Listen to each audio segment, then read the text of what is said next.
Hey, listener name, ready for a deep dive? Always. We're tackling this PDF today, breaking the mindset of scarcity. Choice trumps effort.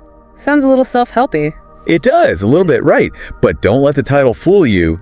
It's got some seriously interesting stuff in here, some thought-provoking ideas. It really challenges some of those assumptions we have about success. Yeah, like you just got to work harder, grind harder. Right, like hard work is the be-all and end-all. It says that's not really the whole picture. Interesting. It talks about these things called cognitive frameworks. Cognitive frameworks. Yeah, basically it's like the way we think shapes our reality and the choices that we make. Oh, interesting. So it's not just about what you do, it's about how you think about what you do and how that then affects what you do. Okay, I like that. Yeah. So give me an example. What's a cognitive framework? Like, let's say you grew up and everybody around you talked about how few opportunities there were. Right. And how you had to, fight for everything. You might develop this scarcity mindset. A scarcity mindset, okay. Where you're always focused on what you lack, what you don't have, and that might make you make choices based on fear and limitation. Oh, I see. Even when there might be other options. Right, because your brain is stuck on that loop of scarcity. Exactly. That's a good way to put it. And the text actually calls these infinite loops. Infinite loops, oh, okay. Yeah, and they highlight poverty. People in poverty often have to prioritize their immediate needs, right? Makes sense. Over long-term goals. Yeah. And it's not necessarily because they lack ambition or anything like that. It's just that their cognitive framework makes it really difficult to see beyond those immediate needs. It's like they're stuck on a hamster wheel, constantly running but not getting anywhere. Exactly. Even if they know there's a way off, it's hard to see when you're in that loop. Right, you're so focused on just keeping up. So how do we escape these loops then? That's the question, right? Right. How do we get off the hamster wheel? Well, the text suggests two paths: reform and revolution. Okay, reform and revolution. Those sound pretty different. They do. So reform is like making small changes, right? Like working within the system. Yeah, exactly. It's about incremental improvements. Okay. Think of it like starting a new habit. Okay. Like starting a running routine. Yeah. You're not going to see results right away. Right. You might get discouraged, right? Yeah. It's hard to stick with it when you don't see those immediate results. Exactly. But the key is pushing through that initial discomfort, No pain, no gain, right? Sort of, yeah. But it's more than that. It's about understanding why that discomfort is necessary for growth. Ooh. Okay, so it's not just about powering through. It's making sure that discomfort actually serves a purpose. Exactly. It's about expanding your cognitive framework. Right. Making room for new possibilities. So it's like being okay with being uncomfortable as long as you know it's leading to something better. Exactly. Now, revolution, on the other hand, that's more like a complete system overhaul. Ooh, okay, so a total reset. Exactly. It's about recognizing that the system itself is fundamentally flawed. Oh, and you need to make a drastic change. So if reform is starting a running routine, what's an example of a revolution? Okay, so imagine you're stuck in a dead-end job. Okay, yeah. You've tried all the reforms, you took on new responsibilities, got some extra training. Right. But nothing's changing. Revolution would be quitting that job and pursuing something completely different. So it's recognizing when it's not you, it's the system. And then having the guts to walk away from it. Exactly. And this actually ties into another really interesting concept from the text. They talk about this thing called the Earthquake Bureau. The Earthquake Bureau. Okay, what is that? So it's this idea that sometimes, even if you're doing everything right within your current system, okay, massive systemic shifts can happen. So, like a real earthquake. You could be doing everything by the book, but if the ground beneath you shifts, it doesn't really matter, does it? Exactly. You're along for the ride whether you like it or not. Wild. The text uses this example. Imagine two friends. They graduate college in 2010. One joins a booming tech company. Okay, hotshot startup, right? Exactly. The other one joins a struggling newspaper. Oh, okay, so very different trajectories already. Yeah, but they both started at the same point, right? Yeah, same graduation year, same economy. Right, but because of these larger forces, totally different outcomes. So it's even if you're killing it in your lane, the whole highway could be heading in the wrong direction. Right. It really highlights how important it is to not just focus on what you're doing in your own little bubble. Right, zoom out a little bit. Exactly. You got to try to understand those larger systems at play, See the bigger picture. Yeah, what the text calls the line, surface, and body connected to your dot. Okay, I like that.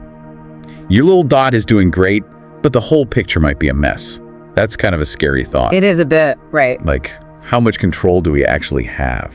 That's a great question. And it's something the text dives into when they bring up a really interesting example. The Truman Show. Have you ever seen that movie? Oh, yeah. The guy who doesn't realize his whole life is a TV show. Exactly. He's living in this manufactured reality. And the text uses that as a metaphor, right? It's saying that often we do the same thing in our own lives. We create these self-imposed limitations. We stay inside these boxes, even when those boxes don't serve us anymore. It's like we build our own Truman Show domes, and then we just, like, live in them, even though we could technically walk out at any time. Yeah. And it's usually driven by fear, self-doubt, all that stuff. So how do we break free from that? Like, how do we even recognize those self-imposed limits? They're so easy to miss when you're inside the dome. That's where the text says experts think differently. Okay, how so? Experts are able to recognize those limiting beliefs, and then they challenge them. Okay, so it's that self-awareness piece again, right? Right. Being able to step outside of yourself and examine your own thinking. Exactly. They understand that true freedom comes from, not what's comfortable, but what actually aligns with your goals. Oh, I like that. So it's about identifying those moments where we're holding ourselves back out of fear, building our own little Truman Show cages, basically. Yeah, exactly. And then the text goes on to talk about some really practical ways that experts think differently. Okay, like what? Give me some examples. One example is this thing called spatial thinking. Spatial thinking. Okay. Which is basically like seeing the bigger picture. Okay. Like how everything connects. So not just focusing on the individual pieces, but like the whole puzzle. Exactly. And it's about, asking why, not just taking things at face value. So going a little deeper. Yeah. Experts analyze the past, they try to understand the present, and then they use that knowledge to kind of anticipate future trends. So they're not just like reacting to what's happening right now. They're thinking ahead, trying to figure out what's coming next. Exactly. That's so interesting. So they're like always looking for those patterns, the underlying things that drive events. Exactly. And the text talks about this idea of like understanding the essence and law governing a situation. The essence and law. That sounds kind of deep. Yeah, it's like trying to figure out the fundamental principles, the core ideas behind a specific system. Okay, so like in physics, you have the laws of motion. Is that what you mean? Exactly. Like experts in physics, they don't just memorize the laws of motion. They understand like why those laws exist. Oh, that's so interesting. So it's like they're not just learning from their mistakes. They're actively seeking out those patterns, those principles that lead to success. Exactly. Like what are the rules of the game? Right. And then how can I use those rules to my advantage? I like that. And then there was another thing in the text, reverse thinking. Oh, yeah. What was that all about? So like imagine you want to grow, let's say, a durian fruit. Okay, a durian fruit, sure. You wouldn't just like plant any seed and hope for the best, right? No, probably not. You'd do some research, you'd figure out what conditions it needs to thrive. Exactly, yeah. So reverse thinking is kind of like that, right? You start with the desired outcome. Okay. And then you work backward to figure out the steps to get there. Oh, that's cool. So it's about defining the goal first and then figuring out the path. Exactly. Instead of just like wandering around hoping for the best. Exactly. This is so cool. It's like we've been handed this toolkit for like rewiring our brains for success. It really is. But it also sounds kind of intense, right? Yeah. Like you have to be on all the time thinking this way. It takes effort, for sure. But like any skill, it gets easier with practice. So it's a journey. It is. Not a destination. Exactly. Wow. This has been amazing. It's like so much of what we've talked about today comes down to just like shifting our perspective. It really does. Thinking differently. Yeah. It's not just about working hard. It's about understanding the rules of the game. Right. Seeing that bigger picture. Yeah. Not being afraid to like make a bold move when you need to. Exactly. It's about realizing you have more control than you think. More agency. Yes. And then using that agency to create a life that you actually want. Break free from those infinite loops. Exactly. And build something new. Yes. This has been incredible. So listener name, as you go about your day, we challenge you to look for those infinite loops. Yeah. Those patterns in your thinking that might be holding you back. Mm-hmm. And then ask yourself, how can I break free?